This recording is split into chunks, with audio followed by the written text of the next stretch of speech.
First ever factory outlet Mukunda jewellers ఇప్పుడు చందానగర్ లో April 19th గొప్ప ప్రారంభం.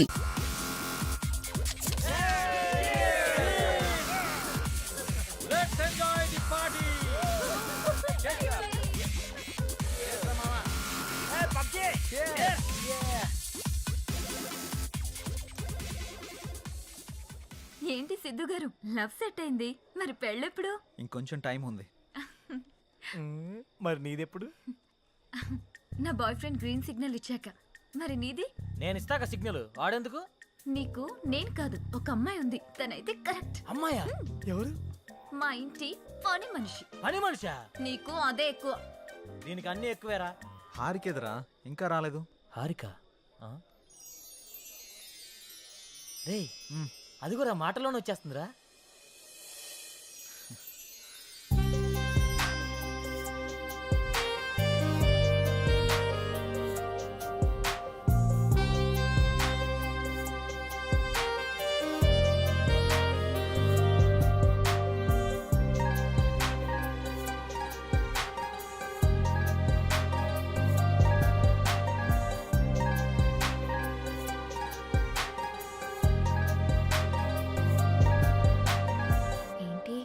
మింగేసేటట్టు అలా చూస్తున్నా?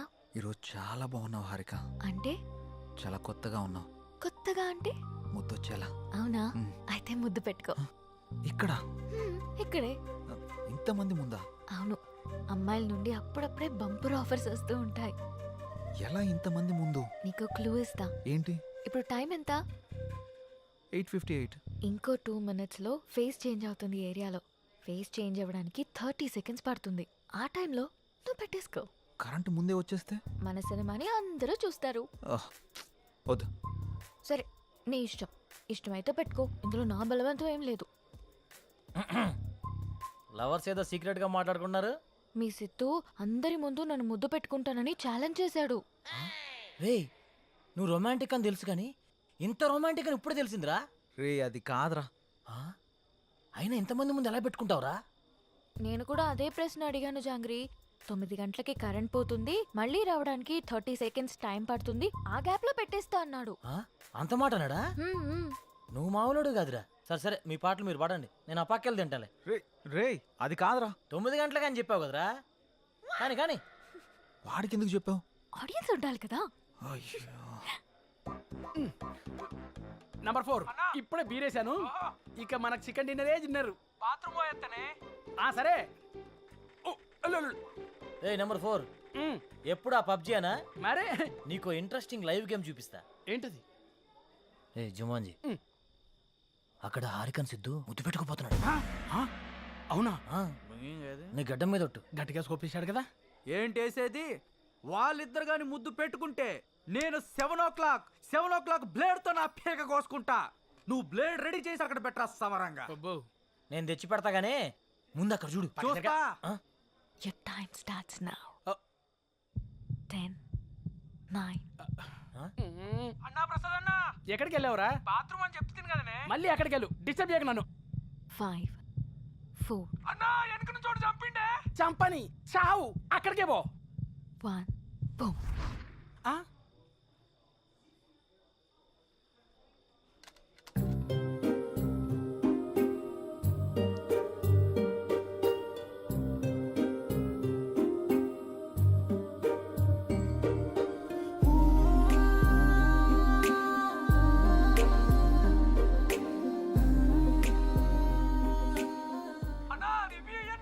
ఇవ్వా వస్తుండే, మళ్ళీ చంపుతాడే. చచ్చిపో, పీడబోతుంది.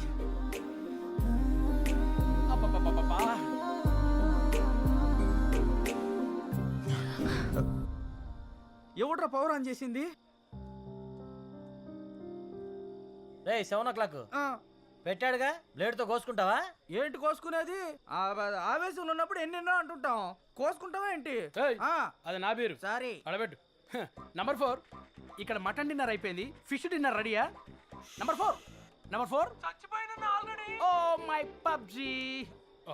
I have to start new game. I think ఇక్కడ వాస్తు బాగాలేదనుకుంటా, వేరే దగ్గరికి వెళ్ళి ఆడతాను. నంబర్ 4, నంబర్ 2 ఉన్నావా? Number 2 where are you? I'm coming. రే నిజంగానే పెట్టేసేవేంట్రా? రేయ్ అమ్మాయే ఆఫర్ ఇచ్చాక పెట్టుకోకుండా ఎలా ఉంటాంరా? నువ్వు మామూలుడివి కాదురా, మాయలోడివిరా.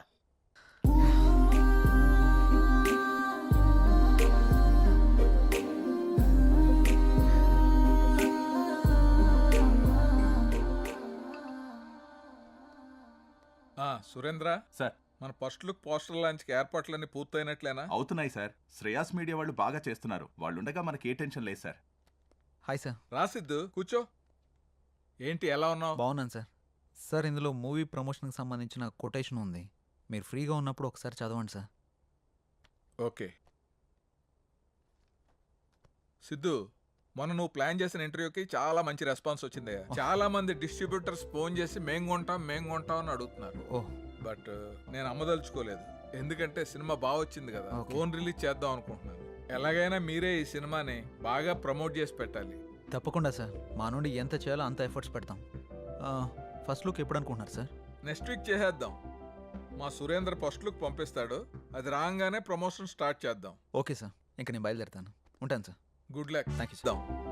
మా సురేంద్ర ఫస్ట్ లుక్ పంపిస్తాడు, అది రాగానే ప్రమోషన్ స్టార్ట్ చేద్దాం. ఓకే సార్, ఇంకా నేను బయలుదేరుతాను. ఉంటాను sir. Good luck. Thank you sir. ఇందు మూలంగా యావత్తు సినీ అభిమానులకు తెలియజేయండి. చాలా సంతోషం అండి. Thank you. Hello, thank you sir, thank you. Ayodhya సినిమా వచ్చిందిరా, టికెట్లు బుక్ చేసుకోరా, టైం అయిపోతా ఉంది. వచ్చింది, మ్యాచ్ వచ్చింది. టోటల్ మూవీ బాగుంది. బాగుంది. ఒక్కొక్క సీను అదిరిందంతే. బాగుంది. ఆయన నా ముళ్ళపల్లి హవానా సినిమా మాత్రం చాలా బాగుంది. అయితే సినిమా చాలా బాగుంది, హిట్ చేయండి. సూపర్ ఉంది, చింపేశాడు. చాలా బాగుంది. నైస్. అబ్బబ్బబ్బబ్బబ్బా, అయోధ్య లాంటి cinema never before ever after. మీకు అర్థమవుతుందా? ఇప్పుడే దిల్ రాజు గారు ఫోన్ చేశారు, చాలా బాగుందంట అన్ని ఏరియాలు. ఆంధ్రానే కదండి, సీడెడ్ నైజాం 3 ఏరియాలు సూపర్ అంట. టోటల్ గా ఈ చిత్రం చాలా బాగుంది. అద్భుతాన్ని సంక్రాంతికి రిలీజ్ చేసేటువంటి సినిమాగా రిలీజ్ చెప్పుకోవచ్చు. అదే సినిమా అనుకోండి, చంపేసి సినిమా బొర్ర మీదకి ఆకర్షణలోకి ఎగిరిపోయి ఎంతో చెప్పలేము. నేనే సార్ చెప్పండి సార్. సార్ మీరు చెప్తుంది నిజమేనా? నేను ఇప్పుడే వస్తున్నాను సార్. చాలా గొప్ప విషయం. నా మీద చాలా మంచి అభిప్రాయం ఉందండి. కలిసి పనిచేద్దాం. సడన్ గా ఇలాగా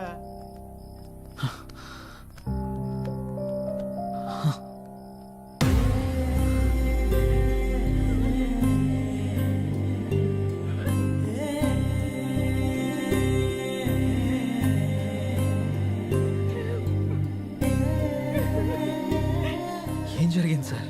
సూసైడ్ చేసుకున్నారు సిద్ధు. సూసైడా? ఎందుకు సార్?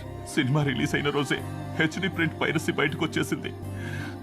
ఇప్పటి వరకు కనీసం 50 లక్షల మంది డౌన్లోడ్ చేసుకుని ఉంటారు. ప్రింట్ బయటికి రావడంతో థియేటర్కి జనాలు రావడం మొత్తం తగ్గిపోయారు. రిలీజ్ అయిన 2వ రోజే మొత్తం కలెక్షన్స్ అన్ని పడిపోయాయి. పైగా అయోధ్య సినిమా కోసం ఆయన 200 కోట్లు అప్పు చేశారు సిద్ధు. అప్పుల వాళ్ళు ఫోన్ల పైన ఫోన్లు చేశారు. అప్పులు ఎలా తీర్చాలో తెలియక, సినిమా పరిస్థితి ఏంటో అర్థం కాక ఆయన సూసైడ్ చేసుకున్నారు.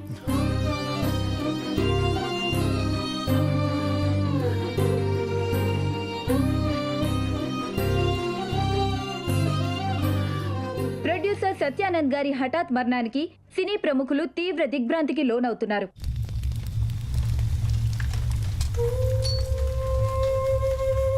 మనం పోయినా మన సినిమా ఎప్పుడు బ్రతికే ఉండాలి.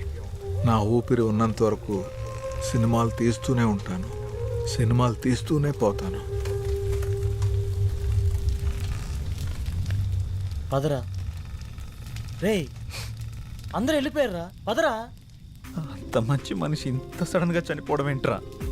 సినిమా మంచి హిట్ అయింది, అంతా బాగానే ఉంది అనుకునే టైంలో అసలు ఈ పైరసీ ఏంట్రా?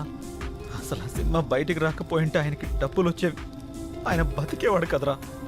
అంతేరా, మార్నింగ్ రిలీజ్ అయిన సినిమాని మధ్యాహ్నం లోపల పైరసీ చేస్తున్నారా? ఈ ఒక్క సినిమానే కాదురా, ఇంతకు ముందు అత్తారింటికి దారి, గీతా గోవిందం, టాక్సీ వాలా, ఇలా ఒకటేంటి రిలీజ్ అయిన ప్రతి సినిమాని పైరసీ చేస్తున్నారు. చెప్తాను. చూసేవాళ్ళు చేసేవాళ్ళు అందరూ బాగానే ఉన్నారు, కానీ తీసేవాళ్ళు ఇలా అయిపోతున్నారు.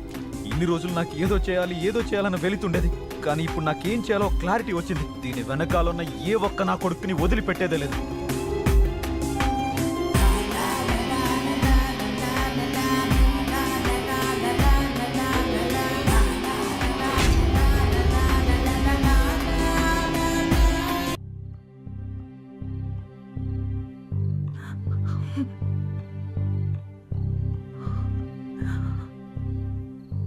బాధపడకండి మేడం, ఆయన లేకున్నా ఆయన సినిమాలు ఇంకా బతికే ఉన్నాయి.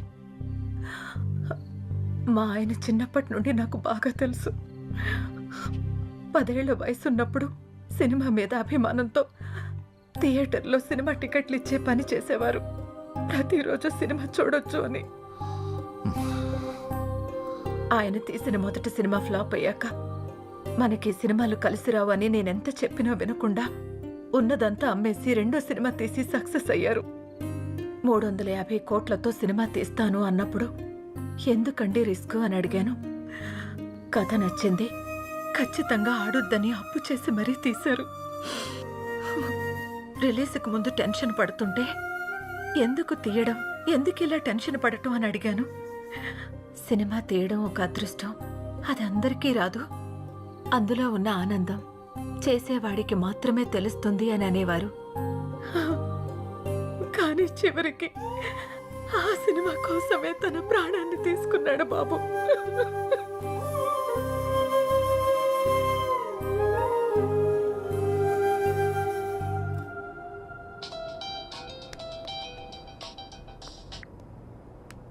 హలో చెప్పరా. ఆ సైబర్ టీం వాళ్ళ కాంటాక్ట్ దొరికింది. వాళ్ళకి కాల్ చేశాను. రేపు మార్నింగ్ అపాయింట్మెంట్ ఇచ్చారు. సరే, రేపు వెళ్ళి కలుద్దాం. సార్, నా పేరు సిద్ధు, నేను హెచ్ఎంటీవీలో జర్నలిస్ట్ని. వీళ్ళు నా టీం. మొన్న అయోధ్య సినిమా పైరసీ అయి ప్రొడ్యూసర్ సత్యానంద్ గారు చనిపోయిన విషయం మీకు తెలిసే ఉంటుంది. యా, నాకు ఈ పైరసీ గురించి కొంచెం ఇన్ఫర్మేషన్ కావాలి సార్. ఓకే చెప్పండి. అసలు ఈ పైరసీ ఎలా జరుగుతుంది సార్? ఈ పైరసీ అనేది పెద్ద మాఫియా.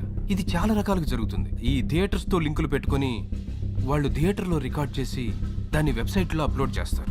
కానీ ఇప్పుడు కొత్త టెక్నాలజీ వాడుతున్నారు. శాటిలైట్ ద్వారా వచ్చే కోడ్ని హ్యాక్ చేసి ఒరిజినల్ ప్రింట్ని బయటకు తీస్తున్నారు. ఆ తర్వాత ఆ మూవీని సైట్స్లో అప్లోడ్ చేస్తున్నారు. ఐపీ అడ్రస్ని ట్రేస్ చేసి ఆ అప్లోడ్ చేసిన సైట్ని బ్లాక్ చేయలేమా? బ్లాక్ చేయొచ్చు, కానీ ఇది బ్లాక్ చేసిన క్షణంలోనే వేరే డొమైన్ని యాక్టివేట్ చేస్తున్నారు. దీనివల్ల వాళ్ళకేంటి లాభం? లక్షల్లో సంపాదిస్తారు. ఎలా సార్? ఆ సైట్కి వచ్చే అడ్వర్టైజ్మెంట్స్ ద్వారా, వ్యూస్ ద్వారా, డౌన్లోడింగ్స్ ద్వారా సంపాదిస్తారు. వాళ్ళు తలుచుకుంటే మనిషి నీడను కూడా దొంగిలిస్తారు. దీన్ని కంట్రోల్ చేయలేమా? మేము ఎన్ని క్రైమ్స్ కంట్రోల్ చేసినా ఈ పైరసీని మాత్రం పూర్తిగా కంట్రోల్ చేయలేకపోతున్నాం. ఇది సిస్టమ్కి పట్టిన వైరస్ లాగా, బాడీలో వచ్చిన ఇన్ఫెక్షన్ లాగా విచ్చలవిడిగా పాకిపోతుంది. దీనికి స్టార్టింగ్ ఎక్కడో ఎండింగ్ ఎక్కడో కూడా అర్థం కావట్లేదు. ఒక సైట్ బ్లాక్ చేస్తే ఇంకొకటి, ఒక చోట పట్టుకుంటే ఇంకో చోట, ఇలా ఎక్కడ పడితే ఎక్కడ, ఎలా పడితే అలా పైరసీ చేసేసి కష్టపడి సినిమా చేసే వాళ్ళ లైఫ్ని స్పాయిల్ చేసేస్తున్నారు. ఇది ఆగాలంటే కొంచెం టైం పడుతుంది. ఓకే సార్, ఏదైనా అవసరం పడితే మిమ్మల్ని కలవచ్చా? Sure, any time. Thank you sir. Bye sir. Bye. Sir మేమిద్దరం కలిసి షాపింగ్కి వెళ్ళి వచ్చే లోపల బండి రే, అంత ఎక్స్పీరియన్స్ ఉన్న వాళ్ళే ఆపలేపారు, మనం ఎలా ఆపుతాంరా? సంకల్పంతో.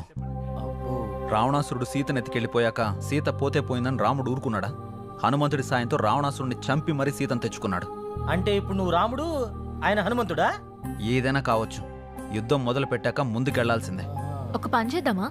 ఏంటి? పైరసీ ఎలా ఆపాలి అని నా ఇన్స్టాలో పోస్ట్ చేస్తే ఎవరైనా మంచి ఐడియా ఇస్తారేమో. వాళ్ళకంత టాలెంట్ ఉంటే నిన్నెందుకు ఫాలో అవుతారు? ఆపుతావా? నా ఫాలోవర్స్ లో 2000 పైగా డాక్టర్స్, 20,000 పైగా ఇంజనీర్స్, 30,000 పైగా ఎంప్లాయీస్ ఉన్నారు తెలుసా? అబ్బో, పెద్ద కౌశల ఆర్మీ ఉందిగా. ఇప్పుడు అవన్నీ కాకుండా దీన్ని ఎలా ఆపాలో ఆలోచిద్దాం. ఓకే, నువ్వు ట్రై చెయ్యి. నీకేం హెల్ప్ కావాలన్నా నేను చేస్తా. Thank you. పదండి. ఇక నుంచి నీ పోస్టులతో జనాలు సాగకూడతావుగా.